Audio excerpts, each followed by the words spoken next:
Bonjour Eric, comment vas-tu aujourd'hui? Bonjour Sandrine, je vais très bien, merci. Bon. Aujourd'hui, je voudrais que tu nous parles de quelque chose de très particulier. J'aimerais que tu nous dises les bienfaits de la chlorophylle. Qu'est-ce que tu en penses? Alors, la chlorophylle, c'est intéressant d'en parler parce que très souvent, on parle d'alimentation vivante, on parle de fruits, de légumes, etc. Mais on n'a jamais jusqu'à présent fait de focus sur la chlorophylle. Et la chlorophylle, c'est euh, un, un élément qui est majeur dans les végétaux et qui est très favorable à la santé.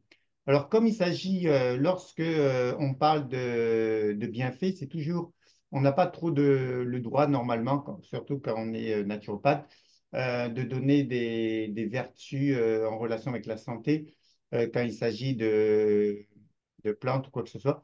Donc, ce que je vais faire, au lieu de dire que la chlorophylle a tel et tel intérêt pour la santé, eh bien, je vais plutôt faire des citations de chercheurs, de médecins, de professeurs de médecine.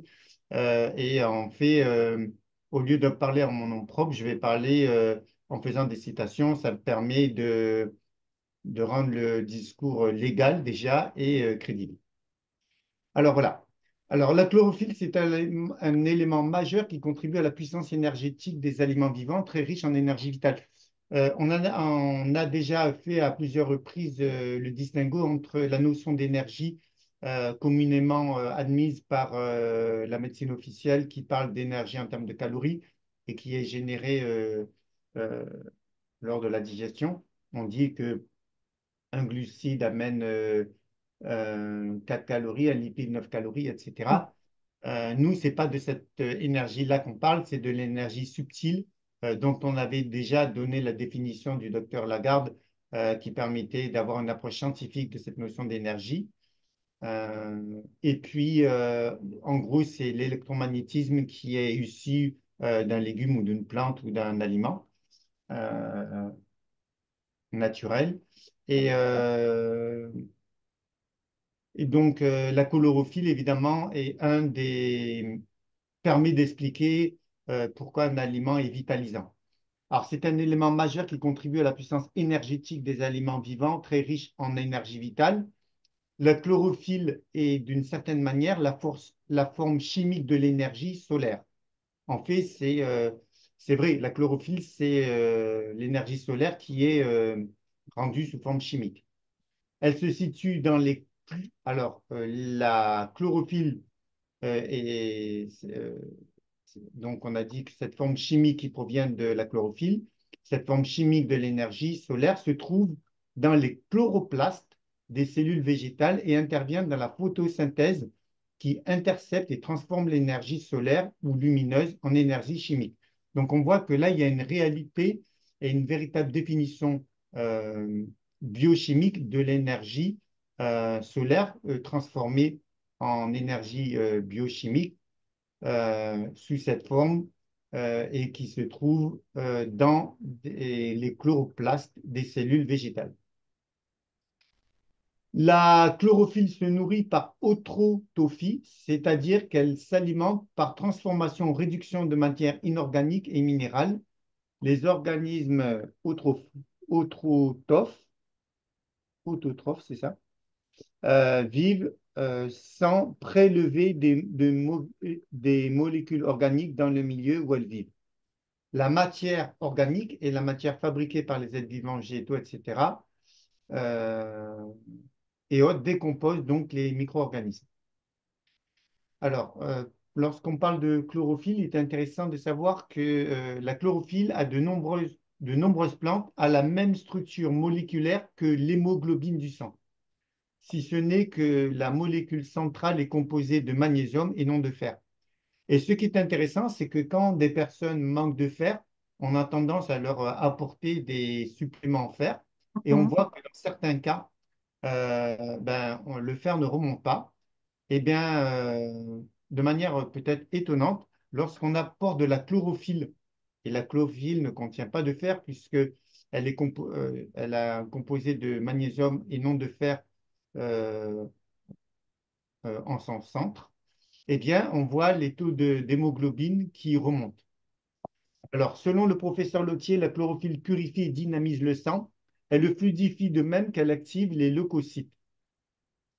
La chlorophylle a une action bactériostatique puissante. Elle accélère la guérison des plaies et contribue à stopper les hémorragies, d'où son intérêt dans les maladies infectieuses, dans les troubles intestinaux et dans la tuberculose et le cancer. D'ailleurs, en naturopathie, dans certains cas, on propose de mettre des cataplasmes lorsqu'il y a des blessures d'argile, par exemple, mais on peut très bien remplacer les cataplasmes d'argile par des cataplasmes de chlorophylle. C'est-à-dire que on récupère la chlorophylle, par exemple, de certaines herbes, comme l'herbe d'orge ou l'herbe de blé, on l'extrait, on en fait un jus, et on imbibe un coton, et ce coton, on peut le placer sur une plaie. Tout régime de femmes enceintes, de nourrices, tout régime de femmes enceintes, de nourrices et de personnes atteintes d'artériosclérose et de cancer dans certains cas, peut bénéficier d'une ration importante de salade verte et de légumes verts. Il n'est pas, là, on n'est pas en train de dire que la chlorophylle guérit des maladies. Elle contribue à restaurer l'intégrité de l'organisme, à favoriser l'homéostasie. Et après, dans certains cas, l'homéostasie peut contribuer à la régulation de certains troubles de santé. Mais il ne faut pas faire de raccourci en disant que la chlorophylle guérit le cancer. En conséquence, tous les repas doivent comporter des nourritures vertes. Donc, il est très conseillé de consommer des crudités légumes, certes, mais de consommer des légumes qui contiennent de la chlorophylle. Alors, par exemple, le chou, par exemple, le fenouil, le persil, qu'est-ce qu'il y a encore qui contient euh, les légumes verts? Ben, il y a le concombre, il y a la courgette. Et puis, bon, le fenouil, je l'ai dit, euh, l'épinard, mais attention à l'acide oxalique qu'il en contient. Enfin, voilà. Donc, les légumes verts devraient être présents dans tous les repas. Bien sûr, on pense aussi dans les aliments vivants riches en chlorophylle, il y a évidemment les jeunes pousses d'herbe et puis les jus d'herbe d'orge, les jus d'herbe de blé, qui sont évidemment une concentration extraordinaire en chlorophylle. Alors, justement, il y a cette indication du professeur Letier qui dit que les préparations à base de fer sont souvent inefficaces parce que le cuivre est indispensable à l'assimilation et au stockage du fer dans l'hémoglobine. Alors, lorsque le fer est apporté tout seul, eh ben, il ne s'assimile pas toujours aussi bien qu'on pourrait le croire. Euh, donc, lui, il dit que pour la production du sang, il faut certains éléments en un ion de fer, un ion de cuivre, un ion de potassium et une bonne structure protéique associée. Euh, S'il y a une déficience de cuivre ou de fer associée à une déficience en vitamine C qui sert à le fixer, alors l'anémie, par exemple, va s'installer. Donc, on voit que l'anémie, c'est pas uniquement le manque de fer. Puisque s'il y a une déficience de cuivre ou de fer associée à une déficience en vitamine C qui sert à le fixer, alors l'anémie, par exemple, va s'installer. Et c'est intéressant de le préciser puisque certaines personnes pensent qu'il suffit d'avoir des compléments en fer pour corriger une anémie. Des études ont pu démontrer que la chlorophylle contenue dans certains végétaux augmentait la résistance à la radioactivité. On a également identifié une protéine largement présente dans les végétaux verts, comme le P4D1. Celle-ci stimule la réparation de l'ADN, y compris dans les cellules reproductrices. Voilà, en fait, les végétaux verts amènent de la chlorophylle, mais amènent aussi des molécules intéressantes. Ensuite, le docteur Ravsky et Grieger ont obtenu de multiples guérisons de maladies comme les rectocolites hémorragiques grâce à des lavements à la chlorophylle. Au dire du docteur Carol White, professeur de dermatologie à Université de Philadelphie, on a observé des améliorations et des guérisons totales ont été atteintes dans plusieurs pathologies telles que les infections internes et des ulcérations profondes, des maladies de peau diverses et des gingivites, grâce donc à des apports importants de chlorophylle. Le pigment vert des végétaux, donc la chlorophylle, est élaboré par la photosynthèse, comme on l'a vu tout à l'heure, qui est un concentré de lumière du soleil et donc de l'énergie de vie.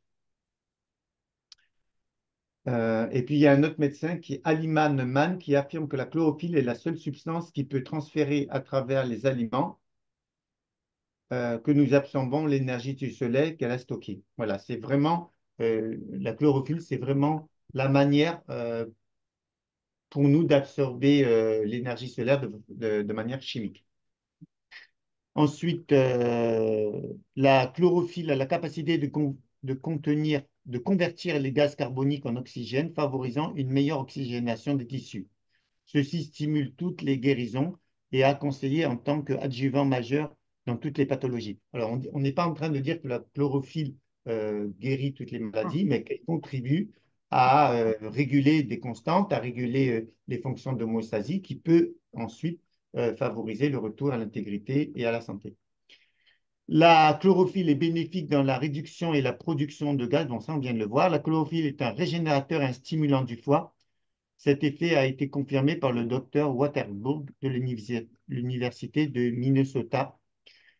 Ensuite, dans les autres affirmations faites par des chercheurs et des médecins, la chlorophylle contribue à neutraliser les toxines bactériennes, même celles des staphylocoques dorés et du Clostridium perfringens. Elle participe également à restaurer l'intégrité acido-basique du corps. Et selon le docteur Binet, la chlorophylle présente dans le jus d'herbe et de feuillus améliore le fonctionnement cardiaque et agit de manière bénéfique sur le système vasculaire, les intestins, l'utérus et les poumons. Consommé régulièrement, il contribue à faire diminuer l'incidence des cancers de 75%. Voilà, il contribue à faire diminuer l'incidence. On n'est pas en train de dire qu'il guérit le cancer. Donc voilà, comme je l'ai dit tout à l'heure, c'était une petite vidéo sur la chlorophylle. C'est bien de faire un focus sur un Oui, élément majeur qui explique pourquoi les aliments vivants sont favorables à la santé. Et donc, lorsqu'on on prend conscience de l'intérêt de la chlorophylle, on peut évidemment comprendre tout l'intérêt de consommer des feuillus, des légumes verts régulièrement, mm, à la croque ou en jus, puisque le jus, ça permet de concentrer de manière très intéressante. Eh ben, il faut savoir que, par exemple, 1 kilo de carottes, pour faire un demi-litre de jus de carotte, il faut, non, pour faire 25 centilitres de jus de carotte, il faut 1 kilo de carottes. En fait, l'intérêt des jus, c'est que ça concentre tout le, enfin, en tout cas, une grosse partie, pas la totalité, mais une grosse partie des nutriments qui se trouvent dans le légume. Et c'est évidemment le cas pour les légumes verts, parce que les légumes verts, en général, ne contiennent pas beaucoup de cellulose et ont en général une belle concentration en eau. Donc, on peut faire beaucoup de jus. Voilà. Est-ce que tu as des questions sur cette toute petite vidéo? oui, mais déjà, je trouve très intéressant ouais, que tu expliques certaines molécules comme ça, enfin, de l'alimentation vivante. Après, tu disais que la chlorophylle, elle est dans les légumes verts et tout ça. Donc, je suppose que ben, la cuisson, même la cuisson à la vapeur douce, ça peut la détruire. Enfin, il faut vraiment manger qu'à la... Ben, on fait idéalement, puisque il y a certains composants qui sont très sensibles à la chaleur. Idéalement, c'est mieux de manger les crudités, légumes verts, de les manger crus à la croque ou en jus, parce que, alors je dis pas que la cuisson va tous les détruire, mais en tout cas, une grosse partie sera éliminée, c'est Hum. sûr. Et Et si... c'est pour ça que les crudités sont tellement importantes, puisque les hum, crudités, c'est des légumes crus, en l'occurrence. Et là, c'est des végétaux crus. d'accord.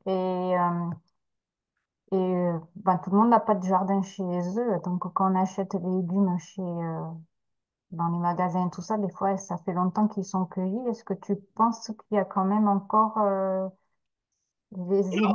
Ben, tu as raison. Déjà, il faut choisir des légumes bio. Après, tu as raison.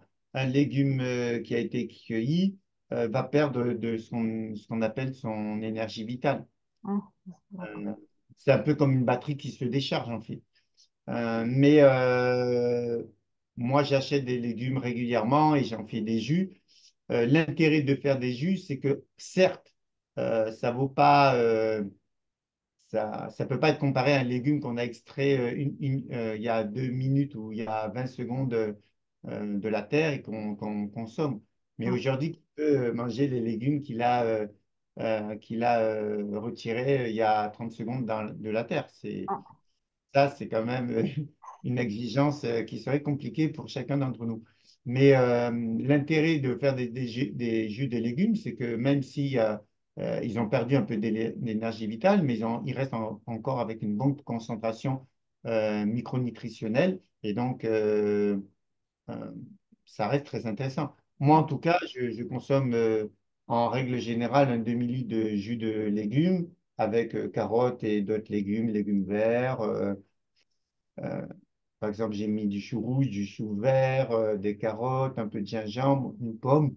Et ben ça, pris régulièrement, évidemment que c'est un gage de santé. D'accord. Quand on sait que la grande majorité des pathologies ont pour origine un stress oxydatif important, un processus inflammatoire qui s'emballe, et des toxiques qui s'accumulent dans l'organisme, le fait de prendre régulièrement des jus de légumes ou des jus de légumes verts fait que ben, il faut savoir que ces légumes sont très riches en antioxydants et que comment on peut freiner le stress oxydatif? Eh ben, en consommant des antioxydants. D'accord. Et Mm, on peut raconter tout ce qu'on veut et tourner le problème dans tous les sens.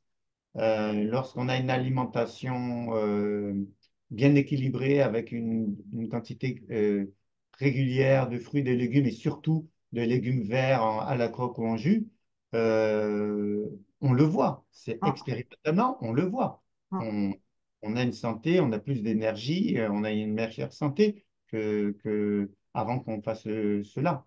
mm. Euh, Après, il n'est pas question de dire, de faire des raccourcis que l'alimentation vivante guérit les maladies, mais en tout cas, elle contribue à renforcer l'organisme, renforcer le système immunitaire, freiner le stress oxydatif, freiner les processus inflammatoires. Eh ben, c'est déjà énorme. Parce que Oui, là, il faut savoir que les pathologies aujourd'hui dites de civilisation ont comme point commun de favoriser ce qu'on appelle l'inflammation de bas grade, de favoriser les processus inflammatoires et surtout le stress oxydatif. Le stress oxydatif, il y a un neurochirurgien, Blalock, qui disait que la quasi-totalité des maladies neurodégénératives, Alzheimer, Parkinson, Lou Gehrig et j'en passe, ont comme facteur majeur qui contribue à la détérioration du système nerveux le stress oxydatif. Le stress oxydatif, c'est des radicaux libres qui attaquent la membrane pour ce qu'on appelle la peroxydation lipidique pour récupérer des électrons. Bon, enfin, on va pas rentrer dans les détails. Et en tout cas, ça entraîne une porosité de la muqueuse et ensuite, les toxiques peuvent pénétrer plus facilement dans la cellule et provoquer des dégâts.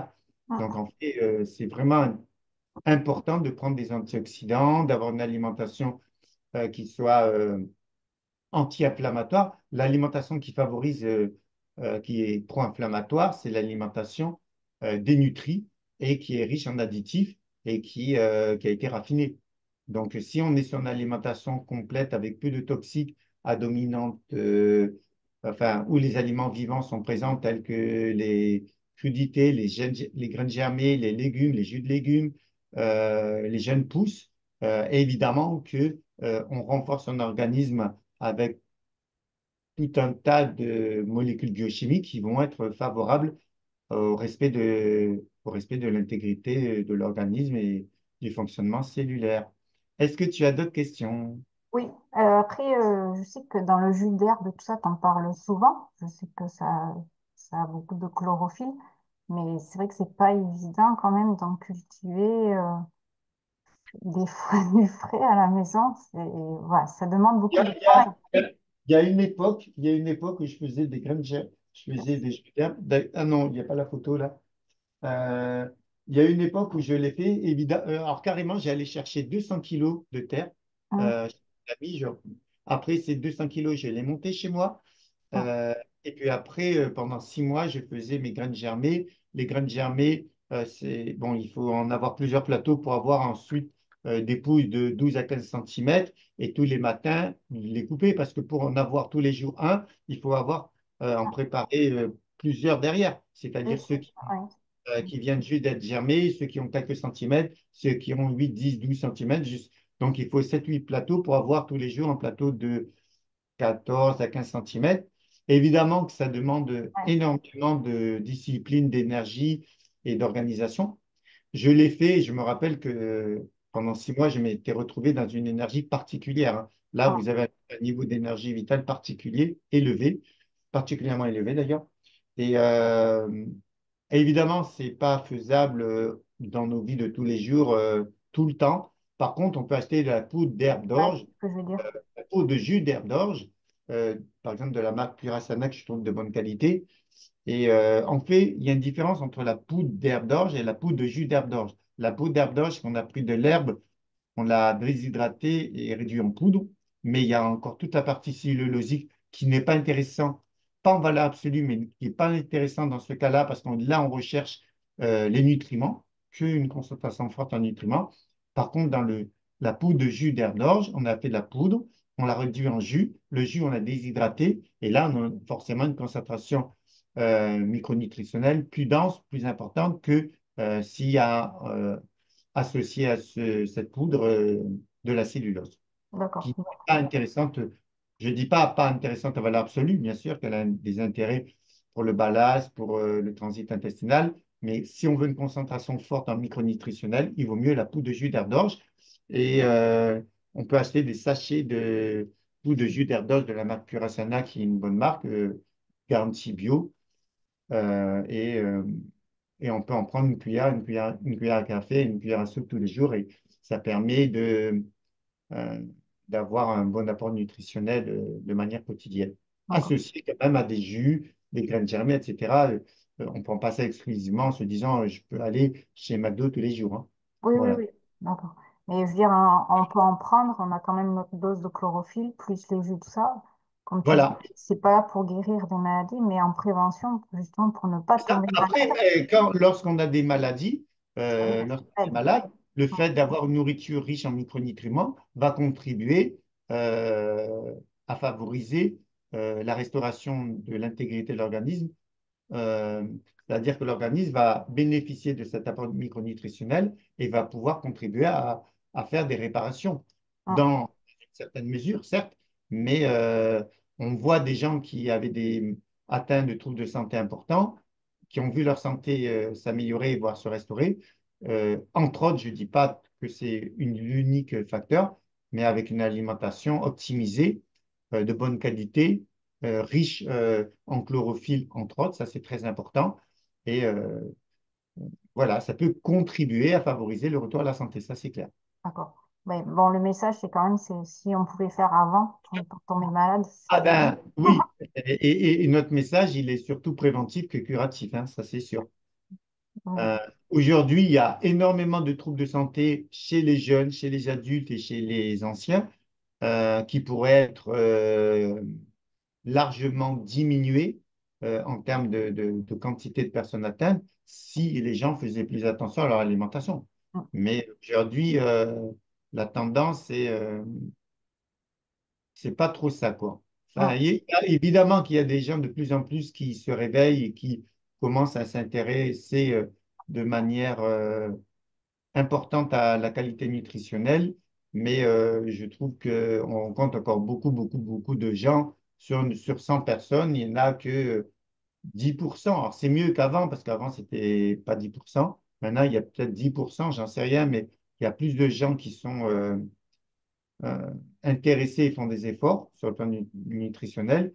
Par contre, il y en a beaucoup encore, surtout dans cette période de crise avec l'inflation. On voit que l'achat des produits bio a baissé.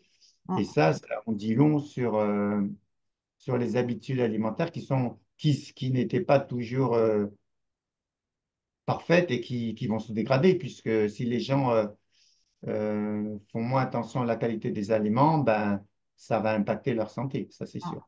Bon, ben, C'est dommage parce que la question qu'on pourrait se poser, c'est que les personnes qui ont décidé de supprimer les produits bio, est-ce qu'ils l'ont fait parce que c'était impossible pour eux de faire autrement? Dans certains cas, c'est la vérité, mais dans certains cas, on voit que des gens préfèrent avoir une qualité alimentaire moindre, payer les aliments moins chers, pour pouvoir se payer le dernier smartphone ou la dernière voiture. Alors, je ne dis pas que c'est le cas Oui. à chaque fois, mais on voit que certaines personnes privilégient les achats de biens de confort, entre guillemets, au détriment de leur santé, qui disent, bon, on va économiser sur, sur le, sur le budget alimentaire. Comme ça, on va gagner un peu d'argent et cet argent, on va récupérer un peu d'argent et on va acheter un smartphone ou voilà, eh ben ça, je trouve que c'est pas des choix judicieux. Ah, La qualité devrait être normalement la valeur principale parce que le smartphone et tout ce que vous voulez, si vous êtes malade, vous n'en profiterez pas, hein. ah, Donc, des fois, il y a un inversement des valeurs. Il y a des gens qui ne comprennent pas que la santé, ça devrait être leur souci quotidien plutôt que d'acheter la voiture pour fêter le voisin ou le dernier téléphone portable, quoi. Enfin, ah, moi, je pense que des fois, il y a des choix, euh, il y a des gens qui ont des priorités qui ne sont pas forcément les priorités que la logique ou le bon sens favoriserait. Mais ah. bon, après, chacun est libre de faire ce qu'il veut. Et si on a envie de manger des chips et des gâteaux tous les jours pour s'acheter le dernier téléphone, c'est possible. Mais il faudra accepter d'en payer le prix après.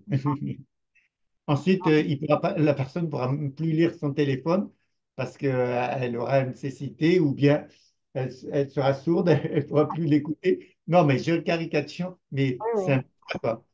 On a un super téléphone, mais on ne peut plus en profiter parce qu'on est atteint ou des yeux ou de l'ouïe, donc, ou de la vue ou de l'ouïe. Donc, je fais exprès de caricaturer, mais des fois, on voit que le bon sens n'est pas toujours présent dans certains choix. Non, c'est sûr. Mais bon, j'espère qu'à force, que les gens écouteront un peu nos appels et nos messages pour savoir que ben, la priorité, normalement, oui, c'est la santé pour vivre un Ouais, peu possible. Oui, une personne normalement constituée qui a du bon sens. oui, Mais après, moi, je ne critique pas les gens qui veulent favoriser autre chose que leur santé, hein. Il y a des épicuriens qui disent profitons le maximum de l'instant présent, même si ça hypothèque le futur, parce que le futur est hypothétique par essence.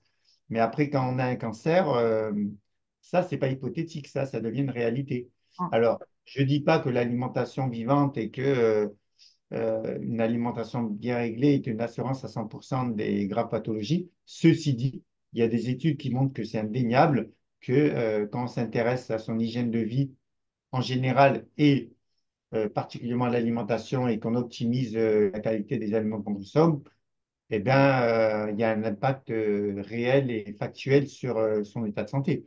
mm, Ça, on peut discuter de beaucoup de choses, mais ça se discute plus, c'est évident.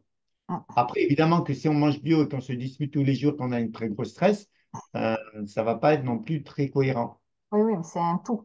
On peut tout à fait contracter une maladie grave telle qu'un cancer parce qu'on est hyper stressé malgré qu'on mange bio. Je ne suis Mm. pas en train de nier cette réalité. Ceci dit, j'ai bien dit qu'il fallait s'intéresser à tous les facteurs de santé, dont la nutrition. Oui. Voilà. Eh ben, peut-être que si tu as plus de questions, ben, on va arrêter là. Oui, parce que de toute façon, c'est la fin. Et j'espère que les gens, s'ils ont des questions à te poser, ils pourront les poser sous la vidéo. Oui, et Voilà. revenir vers toi, tu pourras leur répondre. Et j'espère Voilà. qu'ils entendront notre message, que si on veut être Voilà. le plus heureux le plus longtemps possible, eh bien, c'est à nous de le faire. Voilà. OK. Eh bien, écoute, merci. Merci Euh, à toi pour tout ça. Et je te souhaite merci, une bonne Sandrine. soirée. Merci à toi et puis à bientôt. À Salut. bientôt. Au revoir. Au revoir.